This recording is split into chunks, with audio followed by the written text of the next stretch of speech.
सपा अध्यक्ष अखिलेश यादव ने एक बार फिर बीजेपी सरकार पर करारा वार किया है। उन्होंने चालान और सड़क नियमों को लेकर तंज कसते हुए कहा कि बीजेपी सरकार अब पीडीए समाज के साथ भेदभाव को चालान और सड़कों तक ले गई है।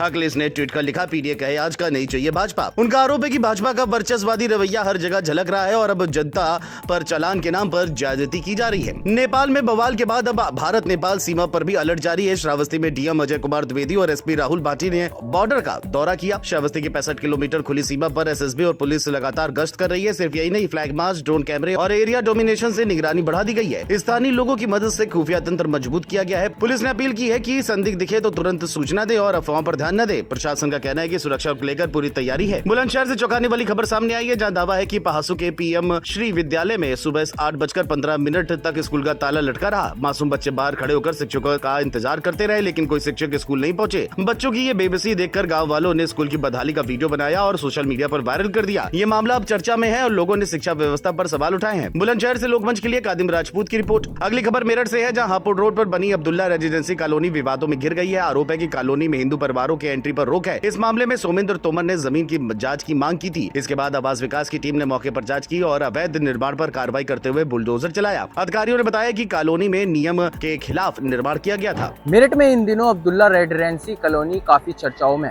कॉलोनी पर आरोप है कि कॉलोनी के अंदर हिंदुओं का बिल्कुल प्रतिबंध है।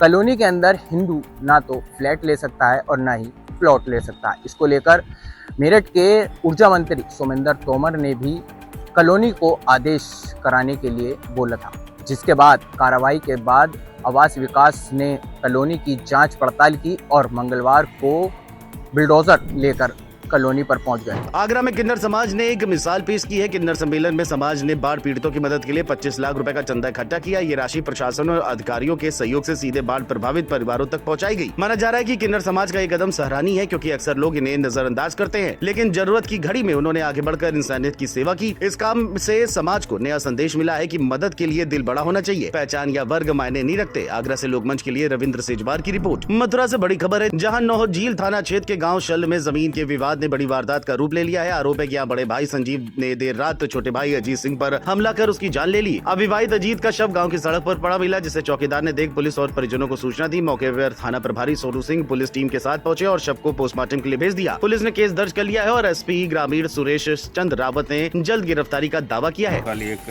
घटना हुई है जिसमें अजीत नाम का एक ये व्यक्ति है, 32-33 साल उम्र है इसकी।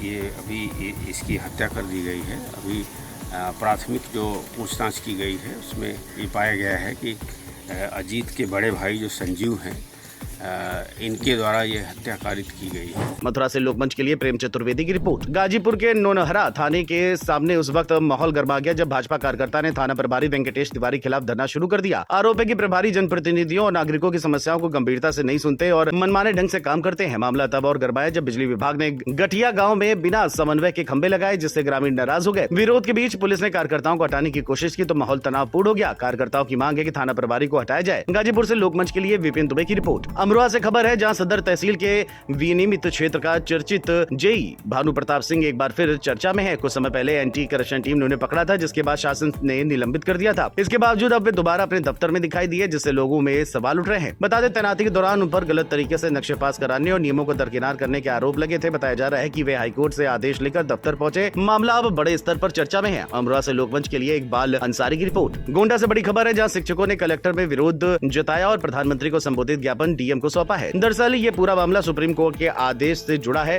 खबरों की माने तो सुप्रीम कोर्ट ने आदेश दिया है कि अब क्लास 1 से 8 तक पढ़ाने वाले सभी शिक्षकों को 2 साल के अंदर टीईटी पास करना जरूरी है। इसमें असफल रहने पर सेवा से हटाने और प्रमोशन पर रोक का प्रावधान है। इस फैसले से शिक्षकों में नाराजगी है, क्योंकि बड़ी संख्या में ऐसे शिक्षक हैं जिनकी नियुक्ति आरटीई एक्ट लागू होने से पहले हुई थी और वे टीईटी पास नहीं है। इसी को लेकर यूनाइटेड टीचर्स एसोसिएशन के बैनर तले शिक्षकों ने कलेक्टर में विरोध जताया। संगठन ने कोर्ट में पुनर्विचार याचिका की भी बात कही। जौनपुर पुलिस का बड़ा एक्शन देखने को मिला है। जलालपुर थाना क्षेत्र के त्रिलोचन बाजार के बाद पुलिस और एसओजी स्वाट टीम की कार्रवाई में एक बदमाश पकड़ा गया। पुलिस के मुताबिक सूचना पर टीम ने घेराबंदी की तो आरोपी ने झाड़ियों में छुपकर फायरिंग कर दी। जवाबी कार्रवाई में पैर में गोली लगी और वो घायल हो गया। इलाज के लिए अस्पताल में भर्ती कराया गया। वहीं आरोपी का नाम अखिलेश यादव उर्फ नेता निवासी केराकत बताया गया है, जिस पर 15 से ज्यादा मामले दर्ज है। पुलिस ने आगे की कार्रवाई शुरू कर दी है। थाना क्षेत्र जलालपुर में मुखबिर द्वारा पुलिस को ये सूचना मिली कि एक वांछित अपराधी जिसका नाम अखिलेश यादव उर्फ नेता है, वह अपने साथियों के साथ जाने वाला है जलालपुर में।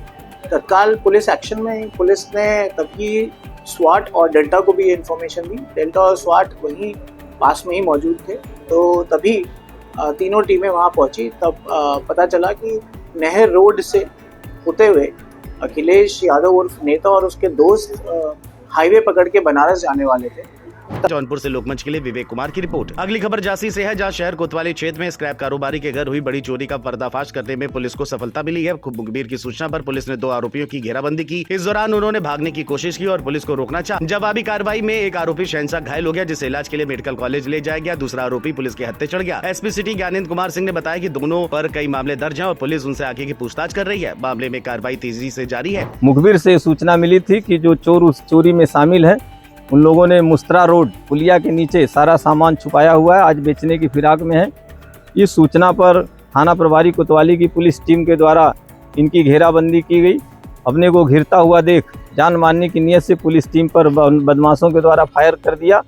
काउंटर अटैक में उसमें एक बदमाश को गोली लगी, उसको हिरासत में लेकर पूछताछ किया गया तो उसने अपना नाम शहनशाह बताया। झांसी से लोकमंच के लिए खुशबू मिश्रा की रिपोर्ट। श्रावस्ती से खबर है, जहां थाना इकोना के कटघरा गांव में चोरों ने बीती रात 4 घरों में धावा बोलकर लाखों की चोरी कर ली। चोर सोना चांदी और नकदी लेकर फरार हो गए। सुबह घटना का पता चला तो गांव में अफरा तफरी मच गई। मौके पर पहुंची पुलिस और फॉरेंसिक टीम पहुंचकर जांच में जुट गई। ग्रामीणों का कहना है कि गश्त न होने से चोरों के हौसले बढ़ गए हैं। पीड़ित परिवारों ने जल्द गिरफ्तारी की मांग की है। पुलिस का कहना है कि चोर जल्दी पकड़े जाएंगे। श्रावस्ती से लोकमंच के लिए बैजनाथ यादव की रिपोर्ट। एक और जहां सड़क हादसों पर रोक लगाने के लिए योगी सरकार का नो हेलमेट नो फ्यूल अभियान तेजी से चल रहा है, तो वहीं दूसरी ओर चित्रकूट के गोस्वामी तुलसी महाविद्यालय में जिला प्रशासन ने जागरूकता कार्यक्रम किया। डीएम शिवशरण अप्पा जीएन और एसपी अरुण कुमार सिंह ने छात्रों को ट्रैफिक नियमों की जानकारी दी, हेलमेट वितरित किए और सभी से सुरक्षित यात्रा की शपथ दिलाई। अधिकारियों ने बताया कि चित्रकूट सड़क हादसों के मामलों में चौथा स्थान पर है, इसलिए जागरूकता और नियमों का पालन बेहद जरूरी है। कार्यक्रम में छात्रों ने भी इस अभियान का समर्थन किया। No helmet no fuel policy के तहत हम लोग आज यहाँ पे तुलसी गोस्वामी कॉलेज में हम लोगों ने सारे स्टूडेंट्स के साथ वार्ता किया है और उन लोगों को एजुकेट किया है कि हेलमेट के महत्व क्या है। और इसी तरह आज जिले में भी अन्य विभिन्न कार्यक्रम हैं जहाँ पे हम लोगों को हेलमेट भी बांटेंगे और उन लोगों को कम्युनिकेट करेंगे। और इसमें एसपी साहब और हम लोग सारे आरटीओ डिपार्टमेंट के सभी अधिकारी यहाँ पे मौजूद हैं और ये लगातार एक प्रयास जारी है। चित्रकूट से लोकमंच के लिए दिनेश सिंह कुशवाहा की रिपोर्ट। मुजफ्फरनगर से बड़ी खबर है, जहां सुजुडू निवासी सतीश और उनका परिवार कर्ज और लगातार हो रहे दबाव से परेशान है। परिवार का कहना है कि 2001 में लिया गया कर्ज में ब्याज समेत चुका चुके हैं। लगभग 64 लाख रुपए तक भुगतान हो चुका है, फिर भी उन पर दबाव डाला जा रहा है। आरोप है कि कई बार घर आकर परिवार को डराया गया और परेशान किया गया। सतीश ने मुख्यमंत्री योगी आदित्यनाथ से भी हस्तक्षेप कर मदद की गुहार लगाई है। मनीष नाम है उसका और उसका ब्याज का काम है, जो ब्याज पर पैसे चलाता है। तो हमें जरूरत पड़ी तो हमने उसके पास गए, उससे मदद के लिए हमने पैसे लिए, लेकिन हम उसे लगातार 20-25 साल से लगातार ब्याज दे रहे हैं और उसका पैसे भी लौटा रहे हैं बीच में। एक बार हमने 4 लाख रुपए से नकद दिए और फिर अभी फिलहाल हमने 2-3 दिन पहले से 12 लाख रुपए दिए हैं 4 दिन बीच में बैठ के। आपने इससे कितने रुपए लिए थे? हमने तो उससे थोड़े पैसे लिए जी, बीच में 20,000 कभी ले लिए, कभी 10 ले लिए, कभी 5 ले लिए, इस तरह करके उसने 16 लाख रुपए बना लिए। मुजफ्फरनगर से लोकमंच के लिए अंकित कुमार की रिपोर्ट। कानपुर से बड़ी खबर है, जहां जाजमऊ थाना क्षेत्र से एक गंभीर मामला सामने आया है, जहां 6 साल की बच्ची के साथ 2 नाबालिग लड़कों ने गलत हरकत की। आरोप है कि दोनों से बहला फुसलाकर बंद पड़े कम मकान में ले गए। घटना की जानकारी मिलते ही परिजनों ने तुरंत 112 नंबर पर पुलिस को सूचना दी। बच्ची को इलाज के लिए काशीराम अस्पताल ले जाया गया, जहाँ उसका इलाज चल रहा है। पुलिस का कहना है कि मामला दर्ज कर लिया गया है और आगे की जाँच की जा रही है। सूचना मिली 112 के द्वारा कि जाजमऊ में एक रेप की घटना नोट कराई गई। 6 साल की बच्चे के साथ 13 वर्ष के लड़के ने रेप किया है। सूचना पाते ही पुलिस वहां पहुंची है और बच्ची को उनके परिवार के साथ यहाँ काशीराम हॉस्पिटल लाया जा रहा है। जांच चल रहा है और विधिक कार्रवाई करवाई जा रही है।